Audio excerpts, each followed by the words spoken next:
The night I asked my neighbor what to wear on a date, I thought I was asking a simple question. I had no idea that within minutes my entire life would be turned upside down. Because when she looked at me, really looked at me, her eyes filled with frustration, pain, and something deeper that I had somehow been too blind to notice for years. And then she said the words that changed everything. "Are you blind? I love you." Before we dive into this story, take a moment to like, comment, share, and subscribe to the channel if you believe that kindness, second chances, and unexpected love can change a life. Stories like this remind us that sometimes the person meant for us has been right beside us all along. My name is Marcus Hale, and for the last 3 years I had lived in a quiet neighborhood in Portland, Oregon. It was the kind of street where the mailman knew everyone's dog by name and porch lights stayed on late at night. After my divorce, I moved there hoping for peace, hoping to rebuild a life that had fallen apart faster than I could understand. The house next to mine belonged to Rachel Carter. Rachel was the kind of neighbor people hope for but rarely get. She watered my plants when I traveled for work. She brought soup when I had the flu. She once shoveled my driveway at 6 in the morning during a snowstorm before I even woke up. At the time, I thought she was just kind. Looking back now, I realize she was something much more. But when your heart has been broken once, sometimes you build walls so high you can't see what's right in front of you. My marriage had ended painfully. My ex-wife had left after 8 years, telling me she needed something more exciting. That sentence echoed in my mind for months like a cruel joke. After that, dating felt impossible. Every conversation felt forced. Every smile felt rehearsed. Rachel was the only person around whom I could be completely myself. She was 32, worked as a nurse at a local hospital, and had the warmest laugh I had ever heard. It wasn't loud or dramatic. It was soft, genuine, the kind that made you feel like the world might actually be okay. We spent countless evenings sitting on our porches talking about everything and nothing. She told me stories about her patients. I told her about my job as an architect. Sometimes we just watched the sunset in silence. But in my mind, she was simply my neighbor, my friend, nothing more. At least, that's what I told myself. Then one day something unexpected happened. A coworker named Olivia asked me out. It was the first time anyone had asked me on a real date since the divorce. My coworkers practically celebrated when I told them. "You need to move on," one of them said. "You deserve to be happy again." Maybe they were right, so I agreed to the date. But when the evening came closer, I found myself standing in my bedroom staring at my closet like it was some kind of puzzle I couldn't solve. Shirt or jacket? Casual or formal? I had no idea. After 15 minutes of frustration, I did what had become my habit whenever life confused me. I walked next door. Rachel opened the door wearing sweatpants and an oversized hoodie, her hair tied loosely behind her head. She looked tired but smiled the moment she saw me. "Marcus," she said warmly. "Everything okay?" I scratched the back of my neck awkwardly and held up 2 shirts I had brought with me. "Quick question," I said. "Which one should I wear on a date?" For a moment she didn't react. The smile on her face slowly faded. Her eyes moved from one shirt to the other, then back to me. There was a silence in that doorway that felt heavier than anything I had experienced in years. Finally, she asked quietly, "A date?" "Yeah," I said casually. "Coworker, first one in a while. I figured you'd have better taste than me." She looked at me again, but this time something was different. Her expression held something raw, something wounded, and suddenly her voice wasn't calm anymore.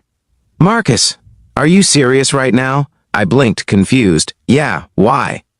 Then it happened. Her frustration broke through like a dam collapsing. "Are you blind?" she said, her voice shaking. "I love you."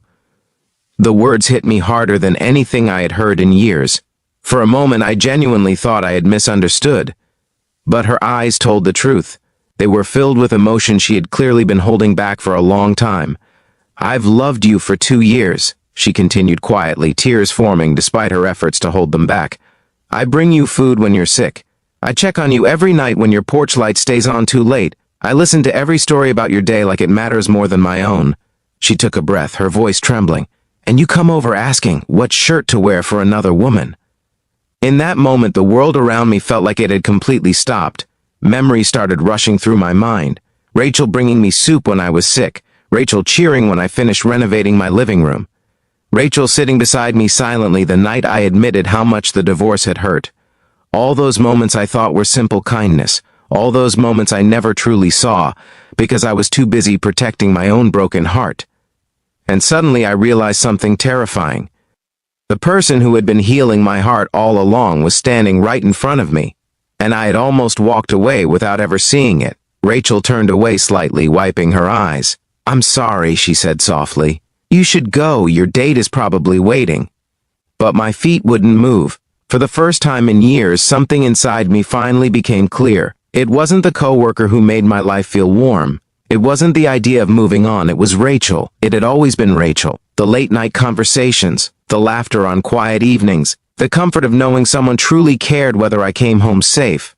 Without thinking, I placed the shirts down on the table beside her door. "Rachel," I said slowly, my voice unsteady. She didn't turn around. "I think I might be blind," I admitted. That made her look back, but this time her expression was cautious, confused. "What do you mean?" I took a deep breath. "I mean, I was so afraid of getting hurt again that I stopped paying attention to what was right in front of me. The truth was spilling out now. I didn't see how much you cared, and I didn't realize how much I cared about you too."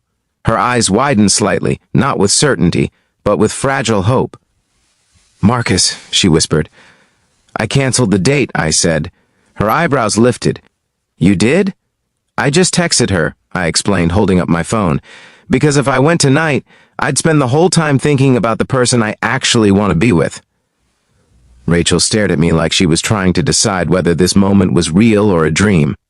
Before we reach the end of this story, I want to ask you something important.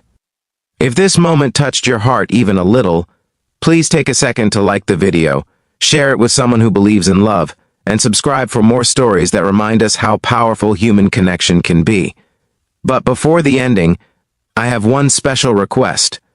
Comment the word "open eyes" if you believe sometimes love is right in front of us. We just need the courage to see it. Rachel stepped outside onto the porch. The cool night air wrapped around us as we stood there under the yellow glow of the porch light that had witnessed so many quiet conversations between us. "You really canceled?" she asked again. "I did. Why?" I smiled softly. "Because the best date I could imagine is already standing in front of me." For the first time that evening, Rachel laughed, but this time there were tears mixed into the sound. "Marcus Hale," she said, shaking her head. "You might actually be the most oblivious man in the United States." "Probably," I admitted. Then she did something simple but unforgettable. She took my hand, and in that small moment, something inside me finally felt whole again. The walls I had built after my divorce didn't crumble dramatically. They simply faded, replaced by warmth, by trust, by the quiet realization that sometimes love doesn't arrive like fireworks. Sometimes it arrives as the neighbor who brings you soup when you're sick, the person who listens when you're broken, the person who stays when everyone else leaves.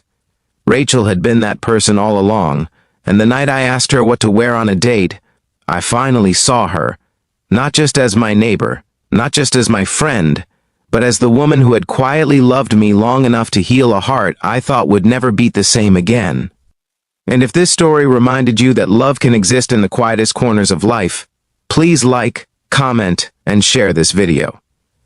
Your support helps keep these heartfelt stories alive and reaching people who may need them the most. Because sometimes the greatest love stories don't begin with strangers. Sometimes they begin next door.